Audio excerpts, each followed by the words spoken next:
El 30 de agosto de 2010, el silencio se apoderó de una carretera federal que cruzaba la Marquesa, cerca de la capital mexicana. No fue una balacera ni una persecución frenética. Fue un operativo quirúrgico, limpio, ejecutado por la Policía Federal. El hombre que estaba cayendo ese día no era un criminal cualquiera. Era un símbolo de la nueva narcocultura, el rostro gringo y cruel de la traición. Vestido impecablemente con una playera tipo polo verde militar, esposado y con una media sonrisa que congeló a los agentes, Edgar Valdez Villarreal, alias La Barbie, cayó. Pero su captura no fue el final de la guerra. Fue, para las autoridades estadounidenses, el inicio de una mina de oro informativa. La Barbie era una figura legendaria y sanguinaria. Nacido en Laredo, Texas, su acento fronterizo y su piel clara le dieron el apodo que lo inmortalizó. A diferencia de muchos capos que nacieron en la sierra, Valdez Villarreal era un producto de la sofisticación y la violencia calculada. En los años 90 se integró al cártel de Sinaloa y rápidamente se convirtió en la mano derecha de Arturo Beltrán Leiva, el Barbas.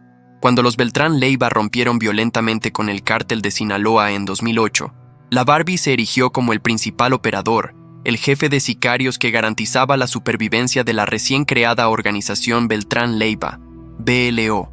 Su poder no solo radicaba en su brutalidad, que quedó plasmada en videos de interrogatorios y ejecuciones, sino en su capacidad para tejer redes en la alta esfera de la Ciudad de México y la conexión directa con los proveedores sudamericanos.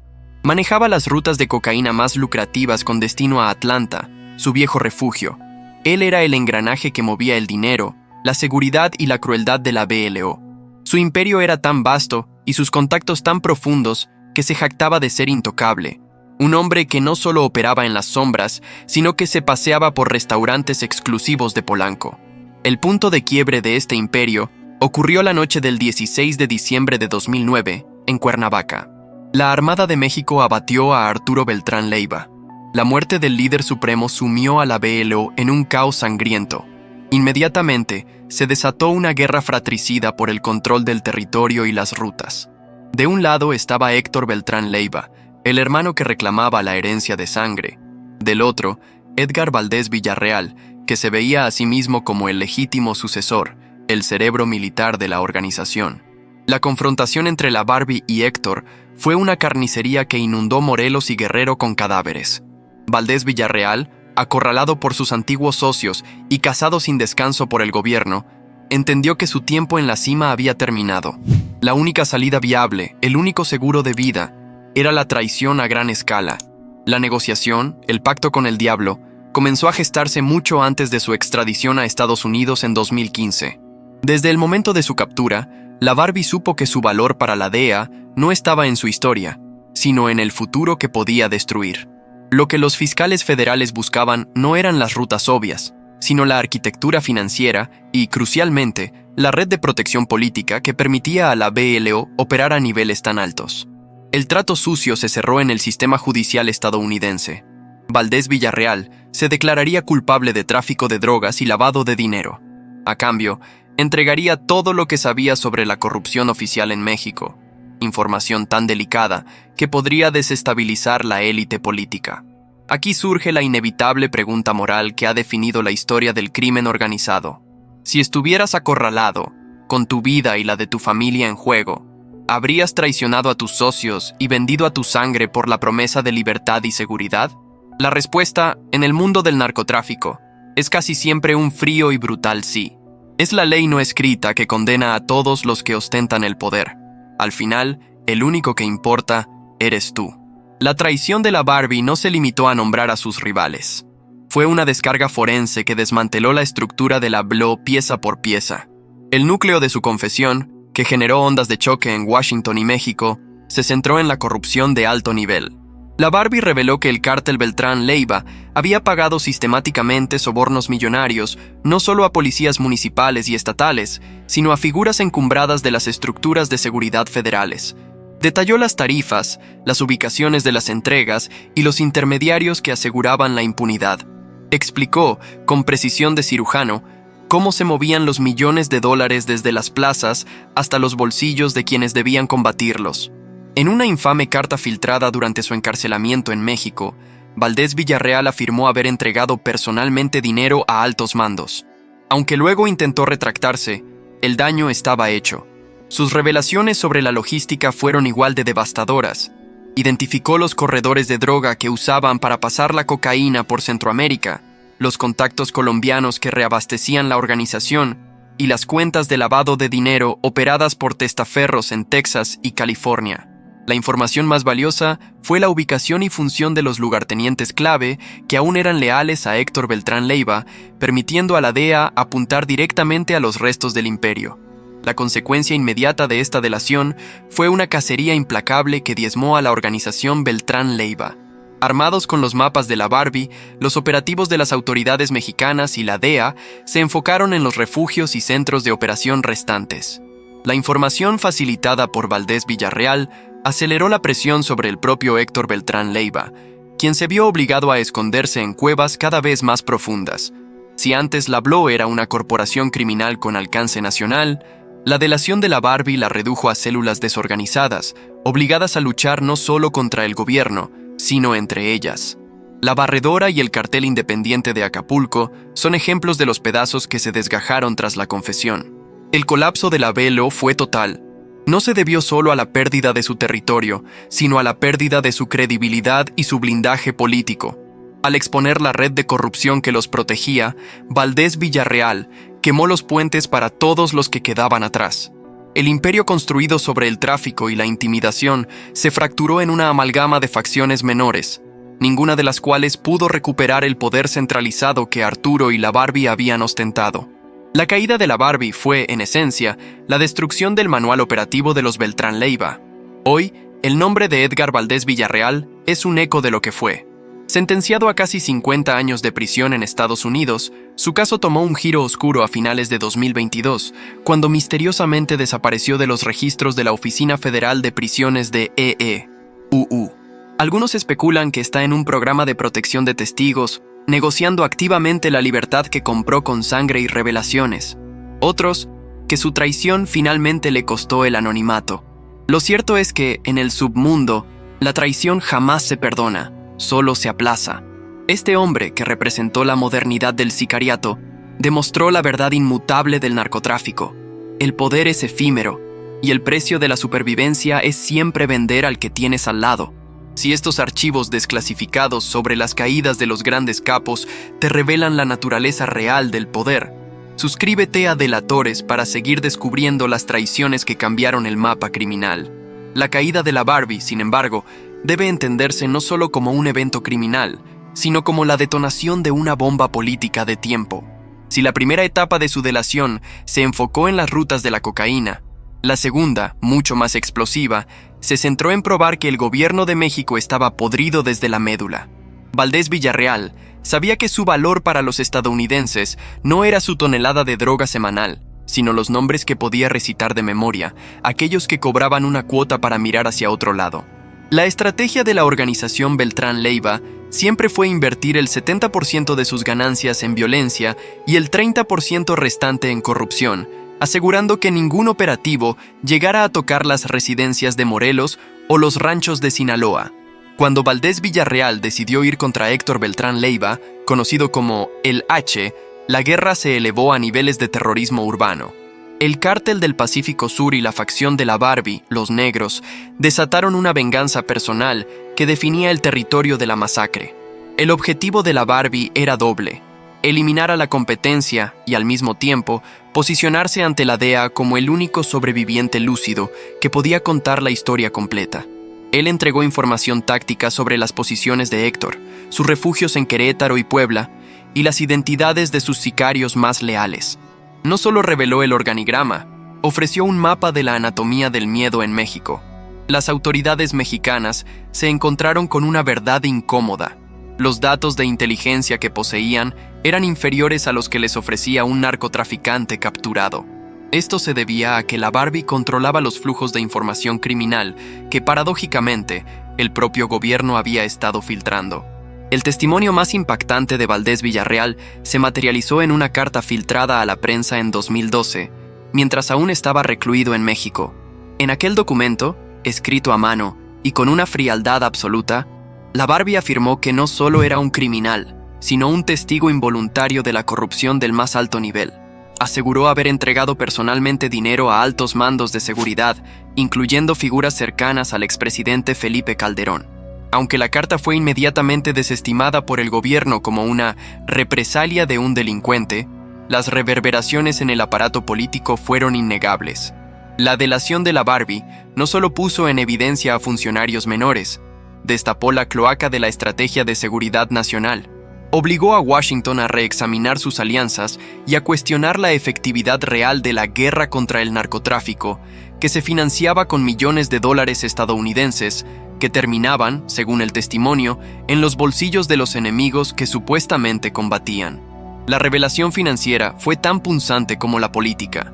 Como texano, la Barbie tenía una comprensión íntima de cómo utilizar el sistema bancario de EEUU para el lavado. Él no solo movía fajos de billetes, utilizaba complejas redes de empresas fachada que operaban legalmente en ciudades como Dallas, Houston y Atlanta, el corazón de su antiguo territorio.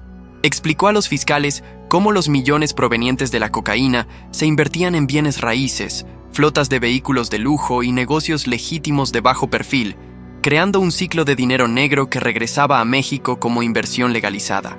Esta información permitió a la DEA y al IRS desmantelar una docena de empresas de fachada que operaban a plena luz del día, cortando la arteria financiera de lo que quedaba de la BLO y, más importante aún, proporcionando un modelo de investigación para perseguir a otros cárteles que usaban la misma metodología transfronteriza. La estrategia de la Barbie, al delatar, fue asegurar que, al caer él, el sistema que lo había sostenido cayera también. El caso de Valdés Villarreal se convirtió en el paradigma de cómo la cooperación entre narcotraficantes de alto perfil y el gobierno estadounidense puede ser más destructiva para una organización criminal que cualquier operativo militar. La traición del capo tejano fue el soplete que fundió la infraestructura de la BLO y expuso los cimientos de la complicidad estatal. Esta dinámica de delación no perdona la sangre. La Barbie entregó a sus socios de toda la vida y, al hacerlo, garantizó su propia supervivencia y la de su familia, mientras condenaba a sus rivales y a sus antiguos protectores políticos a la sombra de la investigación federal. Su vida, ahora bajo la custodia de Estados Unidos, es el testimonio vivo de que en el narcotráfico la lealtad es un mito y la única moneda de cambio es la información. El destino de la Barbie, envuelto en el secreto y el misterio de los programas de protección de testigos, simboliza la ambigüedad moral que define la guerra contra el narcotráfico. Es ético que un hombre responsable de cientos de muertes, un torturador confeso y un líder de una de las organizaciones más violentas obtenga un trato tan favorable? La respuesta de Washington es pragmática. Su valor como herramienta de destrucción superaba su valor como prisionero. La delación de Valdés Villarreal y su subsecuente desaparición de los registros penitenciarios federales en 2022 alimentó las teorías de que su colaboración continuó, quizás apuntando a objetivos aún más grandes. La especulación se centró en si la Barbie estaba preparando el escenario para testificar en juicios clave contra antiguos rivales o figuras políticas que él había nombrado en el pasado. Su silencio oficial se convirtió en una amenaza latente para cualquiera que hubiera compartido un soborno o una ruta con la BLO. Mientras la Barbie desaparecía en el limbo legal estadounidense, la justicia mexicana se apresuraba a capturar los cabos sueltos que él había dejado. El 1 de octubre de 2014, 4 años después de la captura de Valdés Villarreal, Héctor Beltrán Leiva fue detenido en un restaurante de mariscos en San Miguel de Allende, un destino turístico que utilizaba como escondite. Esta captura, aunque presentada como un logro de la inteligencia mexicana, se basó en gran medida en el trabajo de limpieza que la Barbie había iniciado, debilitando las estructuras de seguridad de El H hasta hacerlo vulnerable. Con Héctor en prisión, el clan Beltrán Leiva quedó decapitado. La organización se fragmentó en decenas de microcárteles que se disputaron las plazas de Guerrero, Morelos y Acapulco. La antigua gloria del imperio que rivalizó con Sinaloa se disolvió en una serie de guerras locales brutales. El legado de la Barbie no fue solo la destrucción de la BLO, fue la proliferación de la violencia descontrolada que llenó ese vacío de poder.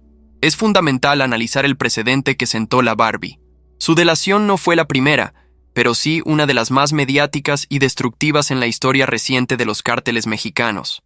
Demostró que el poder de un narco puede ser revertido en su contra, utilizando la misma red de contactos y conocimiento que lo hizo invencible. La traición modelo de Valdés Villarreal estableció un nuevo estándar para la colaboración, marcando la pauta para capos futuros que se verían tentados a seguir el mismo camino, ofreciendo información a cambio de clemencia o protección. La naturaleza del cártel Beltrán Leiva, tan dependiente de la lealtad y el código de silencio, hizo que la deserción de un lugarteniente tan crucial como la Barbie fuera una herida mortal. Al ser él mismo un producto de la guerra interna entre Sinaloa y los Beltrán Leiva, su vida terminó en el mismo ciclo de deslealtad que lo había encumbrado. La narrativa de Valdés Villarreal es una advertencia sobre la fragilidad de las alianzas en el crimen organizado. Su ascenso fue meteórico, su caída fue limpia y su silencio actual es ensordecedor. La DEA consiguió, con la Barbie, una herramienta que pocos esperaban. Un texano, entrenado en la brutalidad mexicana, dispuesto a sacrificar todo por un acuerdo. Su testimonio selló el destino de sus antiguos protectores y de la familia que lo elevó al poder. El impacto de la delación de la Barbie resonó incluso en la prensa internacional, obligando a los analistas de seguridad a reevaluar la efectividad de la Iniciativa Mérida, el acuerdo de cooperación antidrogas entre UU y México. ¿Cómo era posible que miles de millones de dólares destinados a combatir el narcotráfico no pudieran desmantelar las redes de corrupción que un solo delator exponía con detalle? La respuesta estaba en la estructura misma de la complicidad. Valdés Villarreal no solo entregó nombres, ofreció métricas. Explicó que el costo de la protección variaba por nivel jerárquico. Un policía local podía cobrar unos pocos miles de dólares al mes por ignorar un punto de venta. Un comandante regional federal, en cambio, recibía cientos de miles por garantizar el paso seguro de un cargamento de cocaína. Las figuras de la alta esfera gubernamental recibían pagos en el rango de los millones, a cambio de garantizar la impunidad de las cúpulas del cártel y de sabotear operativos militares en curso. Este nivel de detalle permitió a la DEA establecer patrones de soborno que antes eran meras sospechas. Por ejemplo, la Barbie detalló cómo se entregaba el dinero a través de intermediarios en lugares neutrales, como estacionamientos de centros comerciales o dentro de vehículos blindados.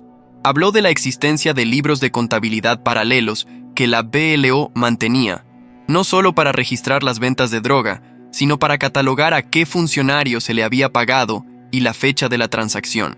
El conocimiento operativo de la Barbie era tan profundo que proporcionó la clave para rastrear el flujo del dinero ilícito, una tarea infinitamente más compleja que rastrear la droga.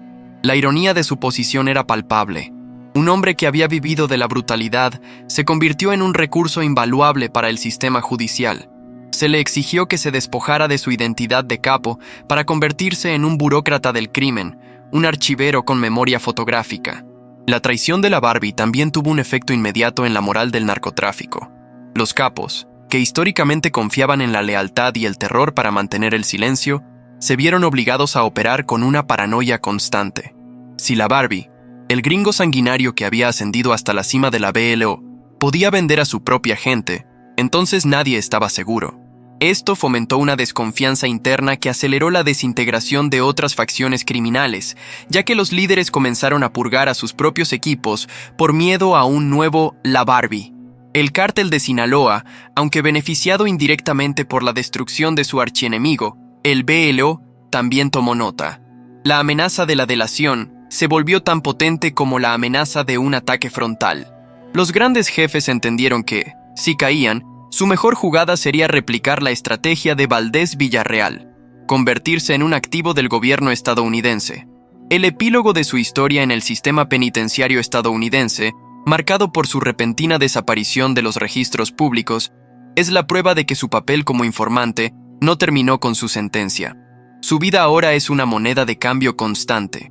Aunque esté tras las rejas o en algún lugar ultrasecreto, su voz sigue teniendo el poder de tumbar a gobiernos y cárteles por igual.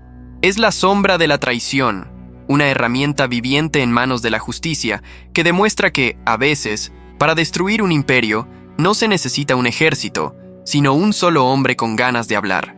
En el mundo civilizado, la lealtad es un valor fundamental. En el oscuro universo del crimen organizado, es una ilusión costosa. La historia de Edgar Valdés Villarreal, el capo que traicionó a sus protectores y a sus rivales por igual, encapsula este dilema con una brutal claridad. Él observó cómo el sistema que lo encumbró, el cártel Beltrán Leiva, devoraba a su propio líder, Arturo, en una lluvia de balas. La lección fue brutal. La familia criminal solo existe mientras el poder permanece intacto. Cuando las luces se apagan y la cacería comienza, solo queda la supervivencia individual. La Barbie no solo traicionó la confianza de los hermanos Beltrán Leiva, traicionó el código no escrito de la sierra, esa mística de lealtad absoluta que supuestamente une a los capos. Lo hizo con la frialdad de un empresario que liquida un negocio fallido. Su cálculo fue simple. El sistema judicial de Estados Unidos ofrecía una promesa de vida, mientras que la lealtad a un cártel moribundo solo garantizaba una tumba anónima. La revelación de la Barbie sobre los sobornos no solo sirvió para incriminar a funcionarios, fue su manera de justificar la traición. Al demostrar que sus supuestos protectores eran mercenarios dispuestos a venderse al mejor postor, él pudo racionalizar su propia deslealtad. Si el gobierno era un enemigo que se podía comprar y los socios eran rivales que se podían eliminar, ¿por qué debería él cargar con el peso de la lealtad? Este es el punto en el que la historia de Valdés Villarreal se convierte en un espejo oscuro de la condición humana. Cuando el poder se derrumba, ¿qué prevalece? ¿El honor que te llevó a la cima o el instinto primario de la autoconservación? La Barbie eligió la supervivencia, entendiendo que la lealtad es un lujo que los narcotraficantes no se pueden permitir en la derrota. Su trato con el gobierno de Toau fue un intercambio de información por vida, una transacción que, aunque repulsiva, fue eminentemente lógica en su contexto. Imaginen por un momento la escena. Un hombre poderoso, con el conocimiento de las rutas, los nombres y las debilidades de los cárteles más grandes, sentado en una sala de interrogatorios. Le ofrecen la posibilidad de reducir décadas de condena y asegurar la seguridad de sus hijos. ¿La condición? Entregar a la gente con la que compartió mesas, negocios y crímenes. ¿El resultado? El desmantelamiento de un imperio criminal. Si estuvieras en el lugar de Edgar Valdés Villarreal, acorralado por el gobierno y traicionado por tus propios socios en la guerra interna, ¿habrías mantenido el código de silencio, aceptando la muerte o la cadena perpetua, o habrías negociado tu libertad a cambio de delatar a tu propia sangre y organización? Es un dilema brutal que define la línea entre el mito criminal y la cruda realidad. Pausa un momento y comenta tu respuesta. ¿Qué harías tú? La verdadera carga explosiva de la delación de Valdés Villarreal no residió en los actos de violencia, que ya eran de dominio público, sino en la precisión técnica de sus revelaciones operacionales. La Barbie operaba con una mentalidad empresarial. Su información era estructurada, cuantificada y verificable. Esta era la prueba forense que la DEA y el Departamento de Justicia necesitaban para desmantelar la BLO desde sus cimientos financieros y logísticos. En el corazón de la confesión de la Barbie estaba el mapeo exacto de la ruta de Atlanta. Explicó que la cocaína llegaba desde Colombia y Perú a través de corredores marítimos que tocaban las costas de Chiapas y Oaxaca.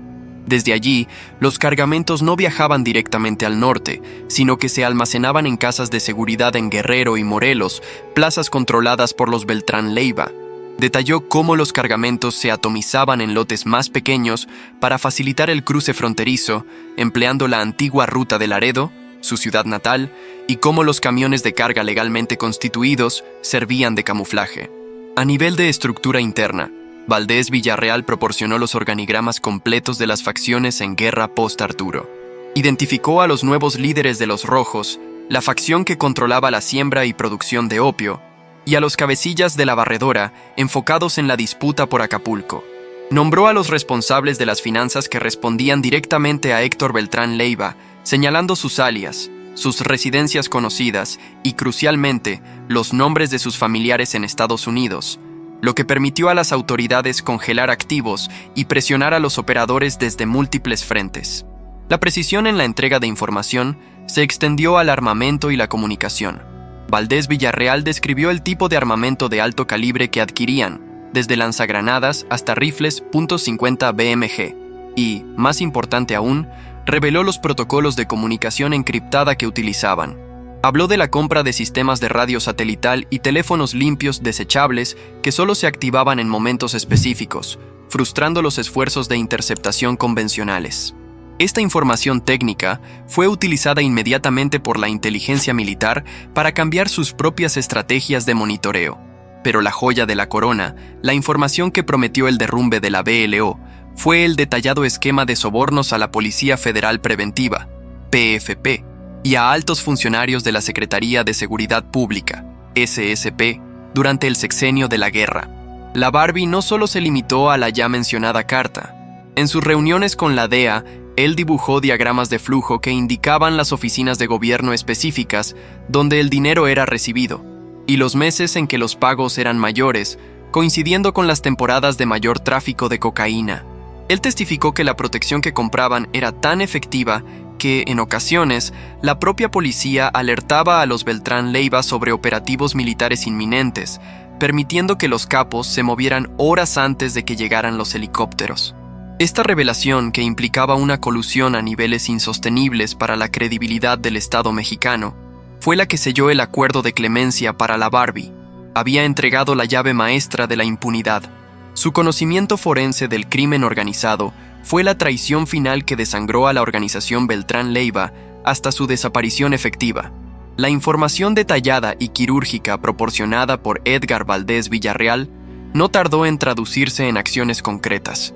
La delación activó una serie de operativos binacionales que se sintieron como un terremoto en las zonas de influencia de la BLO. La cacería que desató la confesión de la Barbie fue metódica, dirigida por la inteligencia y no por la fuerza bruta, un cambio de paradigma en la lucha contra el narcotráfico. El primer golpe contundente se sintió en la infraestructura financiera de la organización. Utilizando los libros de contabilidad paralelos que la Barbie describió, el Departamento del Tesoro de EEU y la Unidad de Inteligencia Financiera de México lograron identificar y congelar decenas de cuentas bancarias y bienes inmuebles que operaban como fachada. Se atacó el centro nervioso del cártel, el dinero. Sin liquidez, las células restantes no podían pagar a sus sicarios, comprar armamento o, fundamentalmente, mantener los sobornos a los funcionarios. Geográficamente, la cacería se centró en los reductos de Acapulco y Morelos. Acapulco, el antiguo paraíso de los Beltrán Leiva, se convirtió en un campo de batalla donde las facciones de la Barredora y el Cártel Independiente se despedazaban, mientras las autoridades, dirigidas por la información de la Barbie, apuntaban a los líderes que aún estaban en libertad. Se ejecutaron docenas de órdenes de arresto contra lugartenientes y jefes de plaza que Valdés Villarreal había identificado como leales a Héctor Beltrán Leiva. La caída de Omar Ortiz, alias El Gato, uno de los principales operadores de la BLO en la zona centro del país, fue un éxito directo de esta nueva ola de inteligencia. La Barbie había revelado la cadena de mando y los métodos de comunicación de El Gato, permitiendo su captura casi sin resistencia. Cada detención confirmaba la precisión y el valor estratégico de la traición de Valdés Villarreal. Pero quizás el impacto más significativo de la cacería no fue la detención de capos de medio nivel, sino la depuración interna en las corporaciones de seguridad mexicanas. Aunque el gobierno de México públicamente minimizó las acusaciones de corrupción de alto nivel, la presión de Washington, armada con el testimonio de la Barbie, obligó a realizar investigaciones internas. Numerosos mandos que Valdés Villarreal había señalado terminaron bajo escrutinio y algunos fueron discretamente retirados de sus puestos, señal de que la información era demasiado volátil para ser ignorada. Esta fase de la cacería dejó una cicatriz permanente en la confianza entre los carteles y los funcionarios corruptos. Los operadores de la droga se vieron obligados a buscar nuevos canales de comunicación y soborno, ya que los antiguos intermediarios habían sido comprometidos. La lección era clara. La delación de la Barbie había dinamitado los cimientos de la complicidad institucional que había garantizado la prosperidad de los Beltrán Leiva durante años. La caída fue dolorosa, lenta y, sobre todo, inevitable una vez que el texano decidió hablar. El colapso de la organización Beltrán Leiva, catalizado por la delación de Edgar Valdés Villarreal, no fue un derrumbe instantáneo, sino una implosión prolongada. La organización se desintegró bajo el peso de la desconfianza interna y la cacería dirigida por el conocimiento de su antiguo jefe de sicarios. Donde antes existía una estructura piramidal sólida, apoyada por una jerarquía de sangre y terror, ahora solo quedaban células aisladas y desesperadas. La pérdida de Arturo Beltrán Leiva había creado el vacío. La traición de la Barbie llenó ese vacío con una violencia caótica. La fractura se manifestó en una guerra territorial feroz, especialmente en la joya de la corona, que era Acapulco. La antigua plaza de la BLO se atomizó en grupos rivales como el Cártel Independiente de Acapulco, SIDA y La Barredora. Estos grupos no solo combatían por las rutas de la droga, sino por el control del narcomenudeo y las extorsiones locales, descendiendo de la sofisticación del tráfico internacional a la violencia callejera y cotidiana. El verdadero daño al cártel no fue la pérdida de hombres, sino la exposición de su invulnerabilidad. La Barbie había prometido a sus captores una cosa: que la BLO dejaría de ser un actor principal en el tablero del crimen internacional, y lo cumplió. La organización, que alguna vez se jactó de su influencia sobre el cártel de Sinaloa y que controló los corredores más importantes del Pacífico, se vio reducida a una serie de células sin coordinación ni la capacidad financiera para negociar a gran escala. La detención de Héctor Beltrán Leiva en 2014, facilitada por la desorganización que la Barbie había sembrado, marcó el final simbólico del apellido. Pero la guerra interna que Valdés Villarreal había iniciado continuó. Él había cortado las cabezas, pero el veneno de la desconfianza seguía corriendo por las venas de los lugartenientes que sobrevivieron, obligándolos a traicionar a sus propios aliados para sobrevivir. Otro factor clave en el colapso fue la pérdida de la red de protección política y militar. Al nombrar a los funcionarios sobornados, la Barbie hizo que el juego de la complicidad fuera exponencialmente más arriesgado. Los nuevos líderes de las facciones disidentes ya no podían comprar la misma impunidad. La tasa de éxito de los operativos gubernamentales se disparó porque las rutas de escape y los avisos previos habían sido expuestos. La delación funcionó como un veneno lento que destruyó la confianza en el sistema de corrupción que alimentaba al cártel. La vida de la Barbie, ahora protegida, contrasta brutalmente con el destino de aquellos a quienes traicionó, muertos, capturados o purgados en el anonimato de prisiones mexicanas. Su decisión de hablar aseguró la supervivencia de su propia historia, a costa de borrar la de sus socios. El colapso de la organización Beltrán Leiva no fue un accidente de la guerra, fue un asesinato planificado, donde el arma fue la información y el gatillo fue el miedo de un capo a morir. El legado de Edgar Valdés Villarreal es la evidencia palpable de que el narcotráfico, en su máxima expresión de poder y riqueza, es un castillo de naipes construido sobre cimientos de deslealtad. Su historia no es la de un héroe o un mártir, sino la de un estratega que, al ver que el barco se hundía, decidió nadar hacia la orilla estadounidense, llevando consigo los planos de la embarcación para garantizar su hundimiento total. La desaparición de Valdés Villarreal de los registros federales de prisiones en 2022 permanece como el último acto de su eterna negociación. Este evento no solo reavivó las especulaciones sobre su rol continuo como informante activo, posiblemente en preparación para un testimonio de alto perfil, sino que también solidificó su estatus como el fantasma que persigue a los capos. Para sus antiguos rivales y protectores, el hecho de que la Barbie siga vivo y, presumiblemente, bajo el ala protectora del gobierno, es un recordatorio constante de que la información que una vez fue suya, ahora puede ser utilizada en su contra en cualquier momento. La traición de Valdés Villarreal tuvo consecuencias que trascendieron la esfera criminal.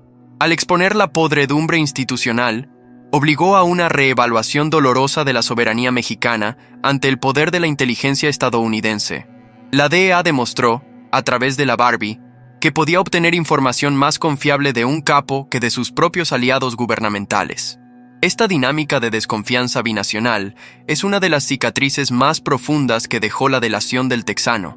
Hoy, la organización Beltrán Leiva es una lección de historia, un ejemplo de cómo una combinación de violencia excesiva, ceguera por el poder y la inevitable traición interna pueden destruir hasta el imperio criminal más protegido.